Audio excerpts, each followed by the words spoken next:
I made a mistake din dito sa project na to.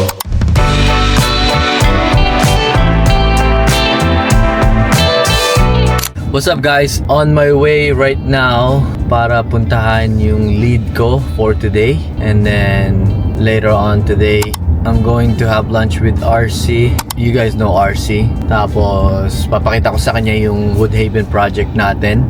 So yeah, I'm glad meron tayong bagong lead kasi I wasn't busy for a couple of days, and yeah, I think that's the reason why it's kind of making me feel down. And I just want to get busy, man. I just want to get more deals. But it is what it is, you know. Sometimes it happens. Sometimes we're in a busy month. Sometimes we're in the slow month. And we just have to get through it. And I know there's gonna be more deals soon. Let's go to the lead. And also, story about this lead is yung guy na tumawag sa akin is a previous client na wholesale ko yung property niya to another investor maybe a year ago, almost a year ago, and we've been in touch for a while, and he's a great guy. So he called me yesterday. Sabi niya meron akong brother-in-law that is looking to sell his property in the south side of the city,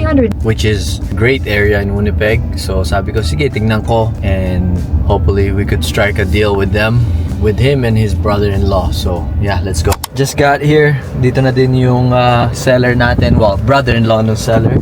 Let's go see the house. So guys, kakatapos ko lang dun sa lead ko. The house needs a bit of touch-up. And sabi ko dun sa seller na nakausap ko, which is not really the actual seller, kasi sabi ko nga, brother-in-law niya yung owner nun. Siya lang yung nagpakita sa akin kasi we've done deals in the past, right? So, yung guy na nakausap ko kanina, sabi ko sa kanya, he needs work than what you guys think, right? And I showed him yung mga kailangan gawin to get, return back. And he understand where I'm coming from kasi businessman din siya. So I gave him my offer, and he's gonna talk to his brother-in-law, and hopefully we could strike a deal there. I like the area. I actually like the property as well. So let's see kung makukuha natin siya. Right now I'm gonna go pick up RC and let's go for lunch. Nandito pala si RC sa rental property niya. May tenant siyang umalis. So papakita niya sa akin to. First time ko itang makikita. Hello! Where's he? Wifey! Camila! Dahan-dahan! The ugly is back. Holy smoke, they left you dirt. Somebody's gonna come take all this stuff. Bro, look how much they left me, bro. Water bill? That's crazy. What about water bill? The water bill. Expect more. Yeah. No, I'm already taking a loss. That's why rental is not a good game, man. Oh, you got 2 washer and dryer? The other one broke down, so I had to buy a new one. Oh, wow. Literally, they broke it within a week. Already? Yeah, when I got it. The new ones? Oh my god. Oh yeah, this smells like thing, bro. Right? Yeah, it smells like smoke in his house upstairs. What happened? They broke this thing. Oh my goodness. The rental game, huh? Look, it doesn't move up. So what now? What are you gonna plan to do with this house? I already got somebody to come in today to look at it. Oh, don't show it like this, man. I know.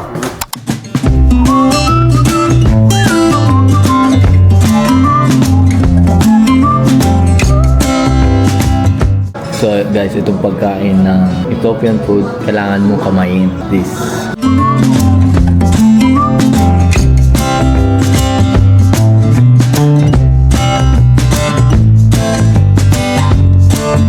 This guy devoured it all. I was just showing him how to eat. The monster is right there.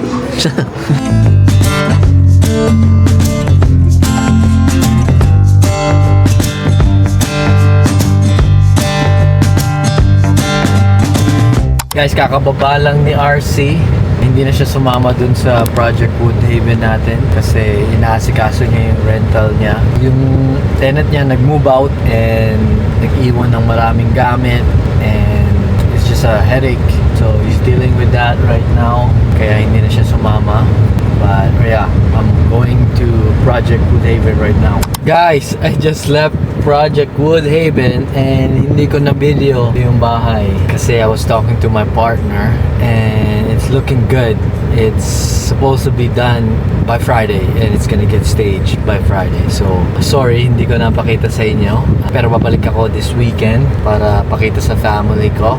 And then, yeah, nakalimutan ko mag-video. Ewan ko bakit wala sa isip ko. But yeah, I'm gonna go home, rest a bit, and then go to Project West Kildonan later. Hey guys, just got dito sa Project West Kildonan natin. Dinrop ko sila Ellis and Mama and Kuya Elijah dun sa gymnastic ni Ellis. And ako lang pumunta dito mag-isa kasi ayaw sumama ni Kuya Elijah. So, I heard na nag-primer na sila dun sa taas. Hopefully, it looks good. Let's go check it out. Guys, nandito na tayo sa loob. As you guys can see, na-primer na yung wall natin. Na-patch na din nila yung butas na ginawa ng electrician para sa mga pot lights natin. As you can see right there, patch na siya. Oh. Ang dami nga lang butas na ginawa ni electrician, which is not good kasi supposedly maliliit lang dapat. Medyo malaking iba. So, aantayin pa nating matuyo yan bago lihain tapos tsaka pipinturahan.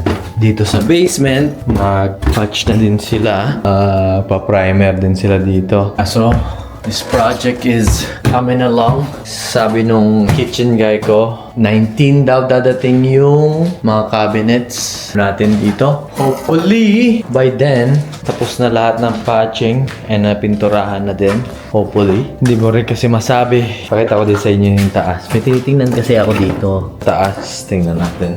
Again, ayan, primer na siya. Yung mga colorful na wall, medyo white-white na. First coat pa lang naman yan. I think they need another second coat. Itong wall, itong purple wall, getting prime. Tomorrow, babalik ulit sila para ma-prime. So yeah, ito lang naman yung update ngayon. Gusto ko sana mas mabilis pa. Kaso, yun nga, nagpabagal yung electrical natin. It is what it is. And also, I made a mistake din dito sa project na to. Sana ang ginawa ko na lang nung nakuha ko siya. Since nakita nyo naman, napakalinis niya, di ba? Nung first day ng possession namin. Dapat ang ginawa ko, pininturahan ko na lang. Hindi ko na tinanggal yung baseboard. Hindi ko na tinanggal yung trim. Dapat ang ginawa ko lang, pintura, staging, and then sell it in the market. Para hindi na nagtagal. But, yun nga, mistake is a mistake. It already happened. Can't turn back the time anymore. It's a lesson learned. It's already done. So, yeah. Gonna go back to the kids. Go see Ellis do his gymnastic. And then gonna end the vlog here today. Don't forget to like, comment, and subscribe. I'll see you guys tomorrow. Peace.